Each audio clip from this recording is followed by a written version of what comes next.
auxílio-doença. O artigo 201 da Constituição Federal, com a redação dada pela Emenda Constitucional 103 de 2019, ele alterou a denominação que dava à contingência doença, então o nome antes era auxílio-doença, e passou a nominar essa situação aí de incapacidade temporária. Então, o benefício deixou de ter o nome de auxílio-doença e passou a se chamar incapacidade temporária. Enquanto não houver alteração legislativa, vão valer as disposições da Lei 8.213 sobre o auxílio-doença. O artigo 59 vai dispor sobre esse benefício, dizendo que o auxílio-doença será devido ao segurado que, havendo cumprido, quando for o caso, o período de carência exigido nesta lei, ficar incapacitado para o seu trabalho ou para a sua atividade habitual por mais de 15 dias consecutivos. A contingência desse benefício é a pessoa estar incapacitada para o trabalho ou para a atividade habitual por mais de 15 dias. Então, trata-se, nesse caso, de uma incapacidade temporária, não uma incapacidade permanente, enquanto no caso da aposentadoria por invalidez, nós tínhamos uma incapacidade total e permanente, aqui nós temos uma incapacidade total e temporária. É interessante que há um entendimento no sentido de que o auxílio-doença ele pode ser concedido judicialmente, mesmo quando o pedido inicial tenha sido de aposentadoria por invalidez, não se configurando, nesse caso, o julgamento extra petita. Ou seja, é possível que o advogado faça um pedido judicial de aposentadoria por invalidez e o juiz chegue à conclusão, considerando o laudo pericial feito na justiça, que não se trata de aposentadoria por invalidez, mas sim de auxílio-doença. Aí, nesse caso, a jurisprudência ela entende que é possível o juiz conceder esse auxílio-doença. Fala-se, considera-se que, no caso, o auxílio-doença ele seria menos, seria um mínus em relação à aposentadoria por invalidez. Então, sendo um mínus em relação à aposentadoria por invalidez, seria possível a concessão quando o advogado pede, em realidade, a aposentadoria por invalidez e seria possível a concessão do auxílio-doença no lugar da aposentadoria por invalidez. Portanto, não há que se falar em decisão extra petita quando for deferido o auxílio-doença no lugar da aposentadoria por invalidez.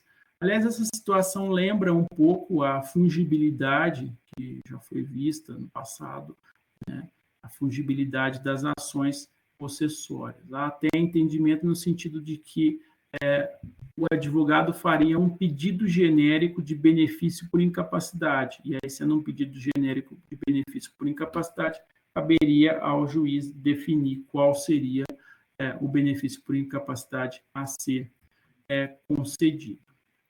A incapacidade do segurado ela é comprovada por meio de perícia médica no INSS, que é feita por médico da Previdência Social, que é integrante da carreira de perícia médica da Previdência Social. A carência, nós temos aí como carência 12 contribuições mensais, essa é a regra, exceto nas hipóteses em que é dispensada. Isso daí tem a previsão no artigo 26, inciso 2 da Lei 8.213 de 91. Então, a dispensa, por exemplo, no caso do artigo 151, em que há um rol de doenças que não dependem de carência. Então, essa é uma hipótese, existem outras, e aí a gente tem a previsão na legislação. A gente ainda tem uma situação de exercício de atividades concomitantes. Então, quando eu penso em exercício de atividades concomitantes, se a pessoa ficar incapacitada para apenas uma dessas atividades, para efeito de carência, são contadas todas as contribuições pagas apenas em relação a essa atividade. Então, é uma situação bastante específica, ela está prevista no artigo 73, parágrafo 1º do Regulamento da Previdência Social. Ou seja, se eu realizo vários trabalhos, de repente eu tenho 2 trabalhos diferentes, e eu fiquei incapacitado apenas para um trabalho, então eu vou contar para efeito de carência apenas as contribuições que foram pagas em relação a essa atividade. Um outro ponto é que, a partir da vigência da Lei 13.457 de 2017, quando for perdida a qualidade de segurado, o segurado ele deverá cumprir metade do período de carência, ou seja, como a regra aí são 12 contribuições, ele vai ter que contribuir 6, tem que realizar 6 contribuições mensais para ter o direito ao benefício, para recuperar as carências que anteriormente ele tinha pago. Isso está no artigo 27A da Lei 8.213. Depois nós temos o termo inicial desse benefício. E aí a gente tem que distinguir entre os segurados. Para o segurado empregado, é a partir do 16º dia contado do afastamento da atividade. Então, os 15 primeiros dias são pagos pelo empregador a título de salário. Por isso que, no caso do segurado empregado, a partir somente do 16º dia é que vai ter o termo inicial desse benefício. Será, por outro lado, a partir da data do requerimento administrativo, quando o segurado estiver afastado da atividade por mais de 30 dias. Então, o segurado ele ficou afastado os 15 primeiros dias e ele demora muito para realizar o requerimento. Então, imagina, ele demora 60 dias para realizar o requerimento administrativo. Aí, nesse caso, como passou mais de 30 dias, ele não vai receber o benefício desde a data do início da incapacidade, mas sim desde a data do requerimento administrativo. Por outro lado, para os demais segurados, então a gente tem regra um pouco diferente para os demais segurados, e aí, inclusive o empregado doméstico, o termo inicial vai ser a partir da data do início da incapacidade. Então, não é a partir do 16º dia do afastamento, mas sim a partir do início da incapacidade, porque nesse caso a gente não está pensando que há um empregador, né? Então, como regra, não há um empregador, então a pessoa vai receber a partir do início da incapacidade, está no artigo 72, inciso 2 do Regulamento da Previdência. Mas é possível aqui também que o segurado demore para fazer o requerimento administrativo. Então, se ele for requerido e já tiver passado mais de 30 dias, o segurado, então, nesse caso, o segurado estava incapacitado e demorou mais de 30 dias para fazer o requerimento administrativo, o benefício vai ser concedido a partir da data do requerimento administrativo e não da data da incapacidade. Coeficiente de cálculo da RMI. O auxílio-doença, ele tem como coeficiente 91% do salário de benefício, inclusive se for decorrente de acidente do trabalho. Então, com a emenda constitucional 103 de 2019, o salário de benefício ele deve ser calculado em todos os benefícios previdenciários, considerando 100% dos salários de contribuição do período contributivo contado a partir da competência de julho de 1994, isso está no artigo 26 da emenda constitucional 103 de 2019. Como decorrência, então, da reforma, o que aconteceu? O auxílio-doença passou a ter RMI superior à da aposentadoria por invalidez, uma vez que, embora tenha sido alterado o salário de benefício, o coeficiente, o coeficiente de 91%, ele não foi alterado. Então, aqui, o coeficiente de 91%, ele vai ser superior ao coeficiente da aposentadoria por invalidez. Mas aqui ainda existe uma outra etapa do cálculo da renda mensal inicial do auxílio-doença, e essa outra etapa, ela consta do artigo 29, parágrafo 10º da Lei 8.213 de 91. Esse artigo vai dizer o seguinte: o auxílio-doença não poderá exceder a média aritmética simples dos últimos 12 salários de contribuição, inclusive em caso de remuneração variável, ou, se não alcançado o número de 12, a média aritmética simples dos salários de contribuição existentes. Desse modo, o valor corresponde a 91% do salário de benefício, ele não pode ser superior a essa média aritmética simples dos 12 últimos salários de contribuição. Então, quando eu fizer essa conta desse 91%, isso não pode ser superior à média aritmética simples dos 12 últimos salários de contribuição. Na hipótese do segurado não comprovar 12 salários de contribuição, a média será calculada sobre o valor dos salários de contribuição comprovado. Uma polêmica que nós temos é em relação à aplicação ou não do acréscimo de 25%. Então, havia um posicionamento forte de não se aplicar ao auxílio-doença o acréscimo de 25%, quando o segurado necessitar do auxílio permanente de outra pessoa, e isso por falta de previsão legal, né, vedada aí a analogia ao artigo 45, que trata da aposentadoria por invalidez. Mas a gente sabe que existe decisão favorável do STJ, né, ampliando esse auxílio, esse acréscimo permanente esse acréscimo de 25% para outros benefícios, mas a matéria agora ela está no STF, ela está aguardando decisão do STF, não obstante a existência de decisão favorável do STJ, né, o tema 982, os processos eles foram suspensos pelo STF, está aguardando decisão, e o STF então vai decidir se o acréscimo de 25% ele vai valer para outros benefícios além da aposentadoria por invalidez, ou se não vai ficar somente com a aposentadoria por invalidez. Depois, seguindo, nós temos termo final. Termo final é o dia em que cessar a incapacidade para o trabalho, mediante comprovação por perícia do INSS, ou então o dia em que o benefício for convertido em aposentadoria por invalidez ou auxílio acidente de qualquer natureza. Logicamente, se eu estou recebendo um auxílio-doença e esse auxílio-doença ele dá lugar à aposentadoria por invalidez ou auxílio acidente de qualquer natureza, nesse caso vai haver a extinção, né, o cancelamento do benefício de auxílio-doença para ser substituído por esse outro benefício.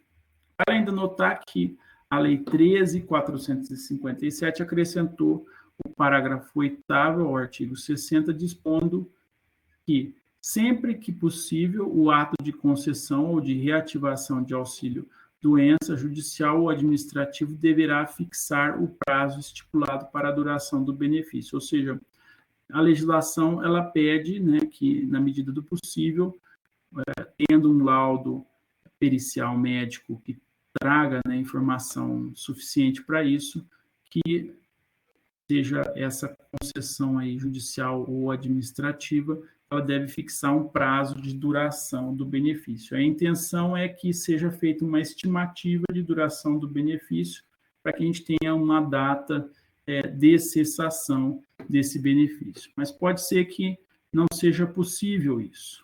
Aí a gente tem uma outra situação, que vai ser o termo final, né, o dia em que cessar o prazo de 120 dias, contado da data da concessão ou reativação do auxílio-doença, exceto se o segurado requerer sua prorrogação perante o INSS, isso está previsto no artigo 60, parágrafo 9. Aí o termo final de 120 dias, ele só vai ser considerado se o ato de concessão do benefício administrativo ou judicial não tiver fixado outro prazo. Então, se a gente tiver que nada foi dito em relação ao prazo, o prazo vai ser de 120 dias.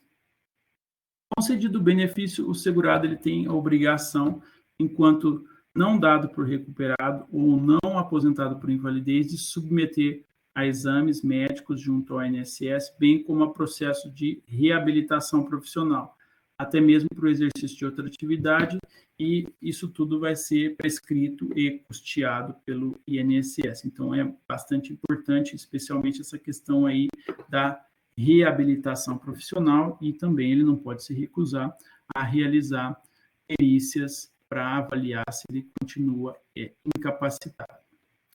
Há casos em que o segurado exerce mais de uma atividade de filiação obrigatória ao regime geral da Previdência Social, e se ficar incapacitado apenas por exercício de uma dessas atividades, ele vai ter direito ao auxílio-doença em relação a somente essa atividade. Então, eu trabalho em 2 lugares, meus trabalhos são totalmente diferentes. Vamos imaginar, eu sou pedreiro num e eu sou professor no outro. E aí eu fiquei incapacitado por exercício apenas de uma das atividades. Então, eu vou ter auxílio-doença apenas em relação a essa atividade que eu fiquei incapacitado. Agora, se ele exercer a mesma profissão em todas as atividades concomitantes, ele vai ter que se afastar imediatamente de todas elas. A gente tem previsão no artigo 73, parágrafos 1º e 2º do regulamento da Previdência. Ainda é muito comum a situação em que o segurado ele ingressa com a ação judicial após o indeferimento administrativo do benefício. Lógico que isso é bem comum, é o que vai acontecer normalmente. A pessoa tem um benefício requerido, administrativamente indeferido, ela vai buscar uma ação judicial para reverter esse indeferimento administrativo. Só que aí a demora na solução do processo leva o segurado a fazer o quê? Ele tem que se manter de alguma maneira, mesmo estando incapacitado, então ele acaba procurando um outro trabalho. E, eventualmente ele encontra um outro trabalho e começa a trabalhar. E aí surge, então, o problema de se saber se, nos períodos em que tramitava o processo e esse segurado recebeu remuneração, se ele tem direito à cobertura do auxílio-doença. Porque se ele tiver direito à cobertura do auxílio-doença, o que vai acontecer? Ele vai ter trabalhado, vai ter recebido a remuneração, mesmo estando incapacitado, e nesse mesmo período ele recebe o auxílio-doença, porque posteriormente foi deferido pela Justiça. Então, aí, isso é um problema que surge, é um problema discutido, e virou uma tese de repetitivo. A gente tem um RESP 17865990 de São Paulo, que vai dizer o seguinte: no período entre o indeferimento administrativo e a efetiva implantação de auxílio-doença ou de aposentadoria por invalidez, mediante decisão judicial, o segurado do regime geral de previdência social tem direito ao recebimento conjunto das rendas do trabalho exercido, ainda que incompatível com a sua incapacidade laboral, e do respectivo benefício previdenciário pago retroativamente. Ou seja, se ele trabalhou mesmo estando incapacitado, ele vai ter direito ao que ele recebeu pelo trabalho que ele realizou, e ele tem direito a receber concomitantemente, se for decidido judicialmente, o valor do benefício de auxílio-doença. Nesse mesmo sentido, a gente tem ainda a súmula 72 da TNU. A súmula 72 da TNU ela vai dizer o seguinte: é possível o recebimento de benefício por incapacidade durante período em que houve exercício de atividade remunerada, quando comprovado que o segurado estava incapaz para as atividades habituais na época em que trabalhou. Por fim, durante o período de gozo do auxílio-doença, o segurado empregado, inclusive o doméstico, ele vai ser considerado licenciado, isso nos termos do artigo 63 da Lei 8.213, e licenciado aí no sentido da legislação trabalhista.